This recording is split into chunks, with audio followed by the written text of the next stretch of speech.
안녕하십니까, 김동엽입니다. 저는 이제 미래세 투자연금센터에서 일을 하고 있는데요. 제가 하는 주된 업무 중에 하나가 뭐냐면 노후 준비를 어떻게 할 거냐라는 걸 가지고 이제 직장인분들한테 강의를 하거나 상담을 하거나 하는 일을 많이 합니다. 그래서 이 노후 관련된 이야기를 하다 보면 이제 세금과 관련된 이야기도 같이 많이 할 수밖에 없거든요. 이거 왜 그럴까라는 생각을 좀 해봤어요. 근데 사람들은 노후 준비가 중요하냐고 물어보면 그렇다고 답을 해요. 근데 실제 노후 준비를 할 거냐라고 물어보면, 이게 임박하신 분들, 퇴직이 임박하신 분들은 그렇다고 하지만 젊은 분들, 특히 밀레니얼 세대 같은 분들은 글쎄 나중에 하지 뭐 이런 생각들을 많이 하는데, 이게 자꾸 차일피일 미루다 보면 저축을 하기가 상당히 어려운 경우들이 많습니다. 그래서 정부나 각국 어느 나라거나 할 것 없이 어떤 제도를 가지고 있냐면, 젊어서부터 노후 준비를 할 수 있도록 다양한 장치들을 만들어 두고 있어요. 일종의 강제 저축 장치들을 만들어 두고 있는데, 강제 저축이라는 게 이제 강하게 해야 돼 이런 의무감을 부여하는 것도 있지만, 반대로 인센티브를 줘가지고 저축을 미리 시작하게끔 하는 장치들을 가지고 있어요. 그게 이제 대표적으로 이제 절세라는 거, 그러니까 세액공제나 소득공제 같은 제도들을 활용해 가지고 세금을 좀 절감시켜 줄 테니 일찍부터 저축을 하라는 장치들을 만들어 놓고 있습니다. 그래서 오늘 제가 설명드릴 내용은 뭐냐 그러면, 이러한 절세 혜택이 있는 금융상품, 대표적인 게 이제 연금저축과 IRP라는 상품들을 어떻게 활용해서 세금도 줄이고 노후 준비를 할 수 있는지, 거기에 대한 이야기들을 한번 좀 해보도록 하겠습니다.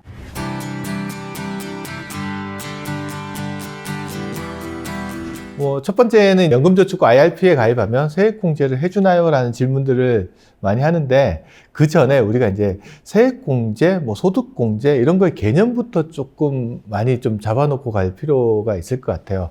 우리가 가입하고 있는 연금상품이나 이미 가입하고 있는 연금상품 중에 내가 원하지 않았지만 일단 소득이 있으면 무조건 가입하게 되는 이제 국민연금 같은 금융상품도 있고요. 스스로 가입하게 되는 연금저축이나 IRP 같은 금융상품도 있는데, 어떤 거는 소득공제를 해주고 어떤 거는 세액공제를 해준다고 말을 합니다. 그러면 소득공제는 뭐고 세액공제는 뭐냐? 어떻게 돼 있냐면, 총급여액에서 소득공제 항목을 뺀 다음에 여기서 이제 과세표준을 산출을 합니다. 그러면 소득공제 금액이 많다라는 말은 소득 자체를 줄여주는 효과가 있어요. 그럼 이 소득이 줄어들면 어떻게 되냐? 우리나라는 누진세율을 적용해서 소득이 많은 사람한테 높은 세율을 적용하는 구조를 가지고 있거든요. 그래서 만약에 소득세율 구간이 높으신 고소득자분 같은 경우에는 소득 공제를 많이 받으면 훨씬 더 유리한 구조가 되어 있어요. 이렇게 총급여나 총소득에서 소득 공제 금액을 빼고 과세표준을 산출하고 이렇게 세율을 곱해서 이제 세금을 산출해 놓잖아요.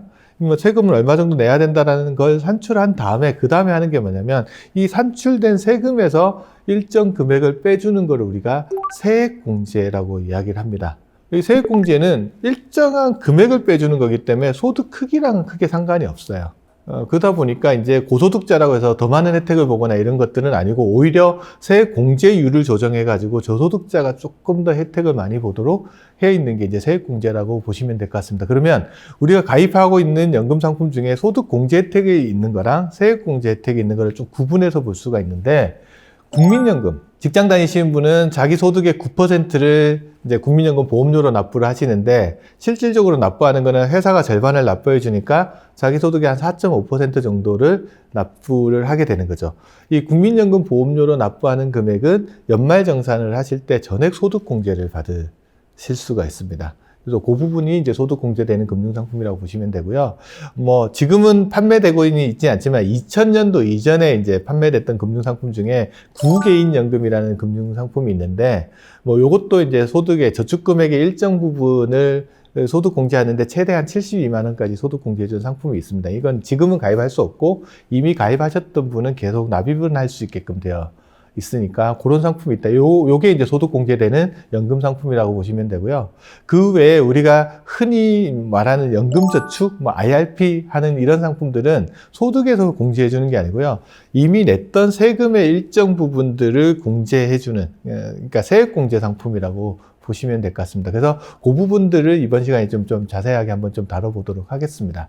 그러면 연금저축, IRP, 그러니까 이런 연금 계좌들을 활용하면 세액공제를 최대한 얼마까지 받을 수 있는지 이 부분을 이제 좀 살펴보도록 하겠습니다. 먼저 이제 연금저축만 가지고 한번 보도록 하겠습니다. 연금저축이라는 것들은 은행, 뭐 증권사, 보험 같은 데 가시면, 보험회사 같은 데 가면 가입을 하실 수 있는데, 연금저축만 가입해서 세액공제를 최대한 많이 받으면 얼마를 받을 수 있냐면 400만 원까지 세액공제를 받을 수가 있으세요. 그러니까 400만 원을 전액 다 공제해 주는 건 아니고요. 400만 원의 일정 세액 공제율을 곱해서 세금을 빼줍니다. 그러면 이것도 소득에 따라서 좀 차이가 나기는 해요. 좀 복잡하긴 한데 간단히 좀 넣을게. 내가 400만 원을 저축했다 그러면 연소득이 총급여가 한 5,500만 원 넘어가시는 분들 같은 경우에는 400만 원의 13.2%를 세액 공제로 연말에 돌려받게 됩니다. 근데 5,500만 원보다 소득이 작으신 분은 16.5%를 연말정산 때 돌려받게끔 되어 있어요. 그래서 이때 돌려받을 때 좀 주의하셔야 될 거는 실제 납부한 세금액이 돌려받으려고 예정되어 있는 금액보다 적은 경우 있잖아요. 아예 세금을 아예 안 냈거나 금액이 낸 세금이 너무 작다 그러면 실제 돌려받을 수 있는 금액이 적은 경우, 그러니까 실제 낸 세금 중에 일부를 돌려받는다라고 보시면 될 것 같습니다. 그래서 그 부분을 좀 기억하시는 게 좋을 것 같고요. 그런데 이게 또 연금저축 활용하면 고소득자한테 약간의 디메리트보다는 세제 혜택을 좀 적게 주는 부분이 있습니다. 총 급여가 1억 2천만 원을 넘어가시는 분, 혹시나 종합소득이 있으신 분들 같은 경우, 사업하시는 분 같은 경우에는 종합소득이 1억 원 넘어가시는 고소득자 분들은 연금저축에 가입했을 때 세액공제 대상이 되는 금액이 400만 원이 아니고 300만 원으로 줄어드는 부분들이 있습니다. 그래서 요걸 좀 잘 기억을 해 두시면 좋을 것 같아요. 그런데 그럼 너무 억울하지 않냐? 왜 내 소득이 많다고 나만 세액공제를 작게 해주냐? 이렇게 이야기하실 수 있는데, IRP 계좌를 추가로 활용을 하시면 뭐 세액공제 한도는 동일해지는 게 있습니다. IRP랑 연금저축을 합치면요, 총급여 1억 2천만 원을 넘든 넘지 않든, 뭐 종합소득이 1억 원이 넘든 넘지 않든 연금저축 IRP를 동시에 활용해서 받을 수 있는 세액공제 한도는 700만 원까지가 됩니다. 그래서 예를 들면 이런 거죠. 총급여가 1억 2천만 원이 안 넘어가시는 분들 같은 경우에는 만약 연금저축에 400만 원을 저축했다 그러면 300만 원은 IRP 계좌에 저축을 하시면 700만 원 세액공제를 다 받으실 수 있게끔 되어 있습니다. 물론 연금저축 계좌 전혀 없이 IRP 계좌 하나에만 700만 원을 저축하셔도 700만 원 세액공제를 다 받으실 수 있습니다. 근데 이런 경우 한번 생각해 볼게요. 총급여가 1억 2천만 원이 넘는다. 이분이 연금저축에 400만 원을 저축하고 IRP에 300만 원을 저축했다. 그럼 700만 원 저축하신 거죠. 그러면 세액공제는 얼마 받냐? 연금저축의 세액공제 한도가 고소득자는 300만 원까지밖에 안 되잖아요. 거기서 300만 원, IRP에 저축한 거 300만 원에서 600만 원밖에 세액공제가 안 됩니다. 그래서 잘 활용하실 때 자기 소득 크기랑 내가 각 상품에서 받을 수 있는 세액공제 한도를 잘 확인을 하시고 가입을 하실 필요가 있다. 그거 이제 여기서 좀 짚어봐야 될 것 같습니다. 그래서 연금저축과 IRP를 활용해서 세액공제 받을 수 있는 한도는 700만 원이지만 연금저축만 활용했을 때는 소득 크기에 따라서 400만 원 또는 300만 원밖에 안 되기 때문에 이 부분을 조금 주의해서 기억을 하실 필요가 있을 것 같습니다. 이 방송 보시는 분들은 이제 청년분들이 많으시니까 좀 해당은 안 되실 것 같은데, 2020년부터 2022년까지 50세 이상인 분들은 제가 방금 설명드린 내용에서 플러스 200만 원 정도 추가적인 혜택이 있으세요. 그러니까 3년 동안은 50세 이상인 분들, 그러니까 은퇴까지 남은 기간이 그렇게 많지 않으신 분들한테 추가로 좀 저축을 더 하라고 혜택을 드리는 제도거든요. 그래서 연금저축만 활용하신다고 하면 저소득자 같은 경우는 400만 원이 아니고 600만 원을 받을 수 있고요. 고소득자는 300만 원이 아니고 500만 원까지 받으실 수 있는 혜택이 있습니다. IRP까지 추가로 다 활용한다 그러면 700만 원이 아니고 900만 원까지 세액공제를 받을 수 있는데, 단 뭐냐 그러면 고소득자 분들 같은 경우에는 추가적으로 되는 부분 200만 원 더 되는 혜택이 없습니다. 그래서 총급여 1억 2천만 원이 안 넘어가시는 분들 같은 경우는 전체적으로 900만 원까지 세액공제를 받으실 수 있다는 거 요거 정도로 기억을 해두시면 연금저축과 IRP 관련된 데에서 내가 세액공제 얼마나 받을 수 있는지 이 부분 좀 한번 확인해 보실 수 있을 것 같습니다. 그러면 저축을 하는데 세액공제로 받고 끝나는 게 아니고요. 연금저축인 IRP를 활용했을 때 추가적인 세제 혜택이나 뭐 다른 세금과 관련돼서 기억해 둬야 될 부분들은 뭐가 있을까? 나중에 연금을 수령할 때 세금은 어떻게 되는지 그 부분들을 이제 좀 한번 기억해 보도록 하겠습니다. 연금저축이나 IRP에 제가 세액공제 받을 수 있는 것 같은 경우 50세 이상인 분이 아니면 제가 아까 최대 700만 원까지 세액공제를 받을 수 있다고 말씀을 드렸는데 저축은 얼마까지 할 수 있냐? 한 해의 저축은 1,800만 원까지 저축을 할 수 있어요. 뭐 어떤 분은 뭐 1,800이 저축할 수 있었으면 좋겠다는 분도 계시지만 여하튼 1,800만 원을 한 해는 저축할 수 있고 1,800만 원을 저축하면 그중에 700만 원까지만 세액공제가 되는 게 이 연금저축 IRP 계좌의 특징이라고 보시면 돼요. 그러면 내가 만약에 한 1,000만 원 정도를 올해 저축을 했다. 그러면 300만 원은 세액공제를 못 받을 거고요. 700만 원은 세액공제를 받으실 거잖아요. 그러면 이 세액공제 받지 못한 금액 이 300만 원은 이게 중도에 찾았으면 불이익이 있냐라고 하면 중간에 찾아서도 별다른 불이익은 없어요. 그러니까 찾았을 수 있더라고 세액공제를 안 받았기 때문에 찾을 때도 세금을 매기지는 않거든요. 대신 만약에 세액공제 받은 금액을 중간에 찾아 쓰게 되면 거기에는 기타소득세 16.5%를 부과를 합니다. 그러니까 세제 혜택 받은 부분을 대부분 다 뭐 이렇게 반납하는 효과들이 있는 거죠. 그건 기억해 두시면 되고, 그 다음에 세액공제를 받았던, 세액공제를 받지 않았던, 거기서 이자나 배당이 또 발생하는 부분들이 있을 겁니다. 보통 일반적으로 뭐 예금 상품이나 뭐 펀드나 뭐 이런 거 가입했을 때 이자나 배당이 발생하면 거기에 세금을 매기죠. 그게 보통 뭐 이자 배당 소득세가 연 15.4%를 세금을 떼고 남는 금액을 이렇게 수령하는 구조로 되어 있는데 연금저축이나 IRP 계좌에서는 그 세금을 운용하는 기간 동안은 전혀 떼지 않습니다. 그러니까 내가 그걸 찾아 쓰지 않는 한은 세금을 한 푼도 안 떼고 그냥 계속 운용이 된다라고 보시면 될 것 같아요. 그러면 언제 세금을 떼느냐? 나중에 이 계좌에 들어있는 돈을 인출할 때 세금을 떼신다고 보시면 돼요. 만약에 이 계좌 운용 수익을요, 55세가 되기 이전에 연금이 아니고 다른 형태로 찾아 쓰게 된다고 하면 아까 말씀드렸던 16.5%의 기타소득세를 납부를 하셔야 돼요. 그런데 이거를 55세가 넘어가서 연금 형태로 수령을 하신다고 하면 세율은 3.3에서 5.5%로 아주 낮아지게 됩니다. 그러니까 원래 이자 배당 받으면 15.4% 세금을 내야 되는데 연금 형태로 나중에 수령했을 때는 3.3에서 5.5%면 실질적으로 한 10%포인트 이상 되는 세제 절감 효과를 얻을 수가 있습니다.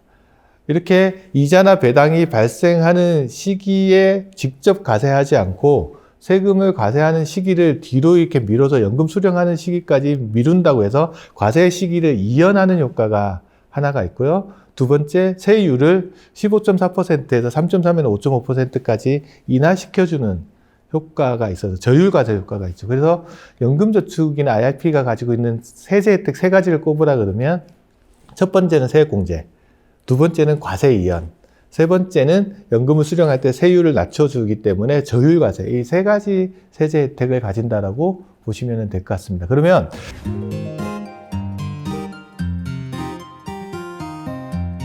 연금을 수령한다라고 하면 도대체 어떻게 세금을 과세하는 거냐라고 이제 또 물어보시는 분이 계신데 거기에 대해서 제가 한번 좀 설명을 드리도록 하겠습니다. 전체적으로 연금저축이나 IRP 계좌를 한번 딱 열어보시면 돈이 세 종류 돈이 들어있습니다. 첫 번째는 뭐가 들어있냐 그러면 내가 세액공제를 받지 않고 저축한 원금이 들어있을 거예요. 물론 뭐 세액공제 한도 내에서 저축하신 분은 그게 없겠지만 만약에 아까처럼 700만 원이 한도인데 1000만 원 저축했다 그러면 300만 원 부분들은 세액공제를 전혀 받지 않은 부분들이 있을 겁니다. 그게 하나가 있고요. 두 번째는 세액공제를 받고 저축하신 거. 아까 1000만 원 넣었다 그러면 700만 원에 해당되는 부분들이 또 있을 겁니다. 그게 있고요.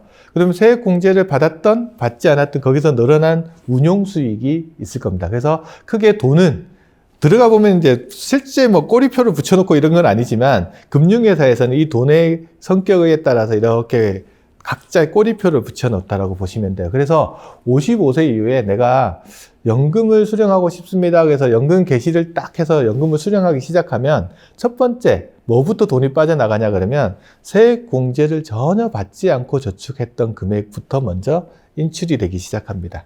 그 돈이 다 빠져나갈 때까지는 다른 돈은 전혀 빠져나가지 않아요.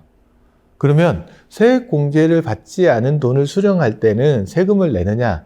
세액공제를 받지 않았기 때문에 세금을 전혀 떼지 않습니다. 과세에서 전혀 제외됩니다. 그러니까 이 돈이 빠져나갈 때까지는 세금을 전혀 안 내니까 세금 걱정은 전혀 하지 않으셔도 된다. 그러면 세액공제 받지 않고 납입한 돈이 이제 다 빠져나가고 나면 그 다음 순서로 빠져나가는 거는 세액공제 받은 돈하고 운용수익 부분, 요것들이 이제 연금 형태로 빠져나가기 시작합니다. 그러면 금융회사에서는요, 이 돈을 지급하기 전에 세금을 떼요.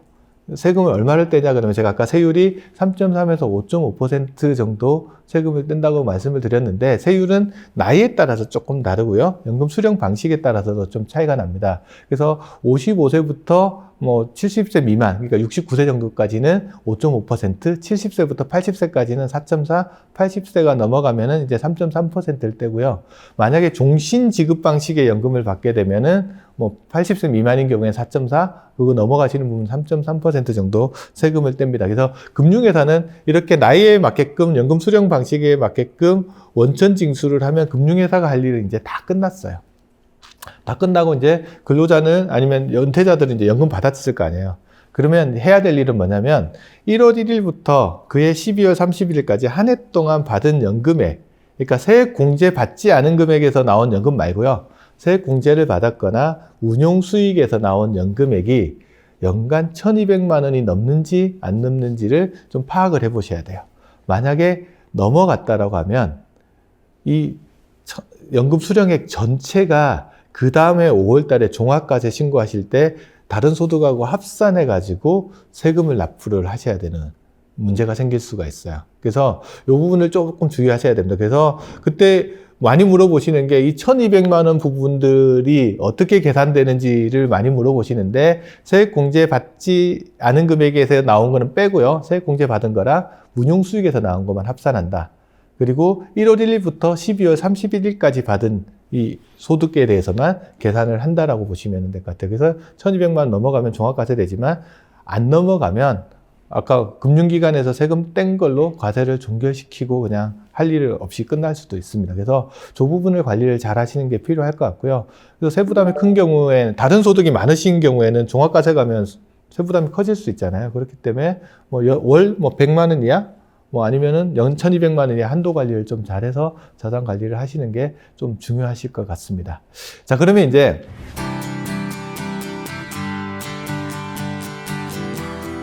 연금저축하고 IRP라는 계좌에서 어떤 금융상품에 투자할 수 있는지에 대한 질문들을 좀 많이 하세요. 근데 연금저축 같은 경우는 비교적 좀 심플하다고 보시면 돼요. 뭐 가입하는 금융기관에 따라서 연금저축 보험에 가입할 수도 있고 연금저축 신탁 아니면 연금저축 펀드 형태로 가입을 하시게 되는데 뭐 보험상품은 당연히 보험 쪽에 투자가 된 금리 형태의 상품에 투자된다고 보시면 되고요. 연금저축 신탁은 지금 현재는 신규로 가입할 수는 없습니다. 가입을 할 수 없다라고 보시면 되고 펀드는 이거는 일종의 계좌 형태가 돼서 그 계좌 안에서 진짜 펀드도 투자할 수도 있고요. 그 안에서 ETF도 투자하실 수도 있습니다. 그래서 그런 것들에 대한 투자들이 가능하다라고 보시면 될 것 같고요. 중요한 건 좀 복잡한 거는 개인형 퇴직연금이라고 하는 IRP에서 투자할 수 있는 금융상품이 조금 좀 복잡한 부분들이 있어요. 이 IRP라는 게 원래 개인형 퇴직연금이라는 이름에서 볼 수 있듯이 원래 태생이 퇴직연금에서 출발을 한 거라고 봅니다. 그럼 퇴직연금에서는 이게 근로자들의 소중한 노후생활 재원이라는 의미에서 자산의 대부분을 전부 다 주식이나 주식형 펀드 같은 데 투자 못하도록 운용 제한을 걸어놓고 있어요. 그래서 어떻게 투자할 수는 없냐 그러면 주식형 펀드에 투자는 하실 수는 있는데 내 돈을 전부 다 주식형 펀드에 투자할 수는 없어요. ETF 투자할 수는 있는데 내 돈을 전부 다 ETF에 투자는 할 수는 없어요. 그래서 자산군을 구분을 하는데 주식형 펀드, 그러니까 주식형 펀드라는 거는 전체 자산 중에 60% 이상이 주식에 투자되는 것들을 이제 주식형 펀드라고 그러거든요. 그리고 이런 주식형 펀드랑 혼합형 펀드 중에서 주식의 비중이 40%를 넘어가는 것들, 요런 금융 상품에는요, 내가 IRP 계좌에 넣었던 자금 중에서 70%까지밖에 투자를 못 합니다. 내가 IRP 계좌에 1,000만 원이 들어있다 그러면 주식형 펀드랑 혼합형 펀드를 합쳐서 투자할 수 있는 금액은 1,000만 원 넣었으면 700만 원까지만 넣을 수 있고, 나머지 300만 원 비교적 좀 더 안전한 자산에 투자를 해야 되는 거죠. 그러니까 은행 예금 같은 거나 아니면 채권형 펀드, 혼합형 펀드라고 해도 주식 비중이 한 40% 미만 정도 들어가는 상품에만 투자할 수 있습니다. 그래서 그 부분들을 잘 관리해서 투자를 하시면 되고요. 그 외에는 이제 뭐 연금저축 펀드에서 투자하는 거랑 그게 차이가 안 난다라고 보시면 될 것 같습니다. 그래서 이 노후 준비를 하실 때 이 연금저축 계좌는 IRP를 활용하는 가장 큰 목적은 뭐냐 그러면, 세제 혜택을 주는 거가 중요한 게 아니고 세제 혜택을 주면서 중간에 찾아 쓸 수 없게끔 하려고 각종 불이익 장치를 되게 많이 주거든요. 가능하면 노후까지 이 계좌를 계속 유지시켜 가면서 실질적으로 노후 자산으로 좀 활용했으면 하는 제도적 장치를 만들어 놓은 거라고 보실 수 있을 것 같아요. 그래서 일단 시작을 하시고 꾸준히 불입해 나가는 게 훨씬 더 중요하지 않나라는 생각들을 한번 해봅니다. 어린 시절, 뭐 지금 현재의 모습, 미래의 모습들이 이렇게 다 보여하고 있는데, 가운데 모습이 이제 현재의 나의 모습이라고 생각을 해보면, 돌아보면 과거고 또 돌아보면 미래가 있잖아요. 근데 사람들은 과거를 보는 데는 익숙하고 해상도 하실 수 있어요. 근데 미래의 모습을 상상하는 게 되게 어렵습니다. 그래서 미래를 위해서 잘 투자를 하거나 저축하거나 계획을 세우는데 어려움을 가져요. 근데 지나고 보면 오늘이라는 거는 어제 입장에서 보면 내일이거든요. 그래서 사람들은 어제 하지 않은 일을 후회하고 내일 할 일 걱정하면서 오늘 또 아무것도 안 하는 경우들이 많습니다. 그래서 일단 계획을 세웠으면 계획에 그치지 말고 실천을 하셔서 꾸준히 노후 자금들을 좀 쌓아갈 수 있었으면 하는 말씀들을 전해드리면서 제 강의는 마치도록 하겠습니다.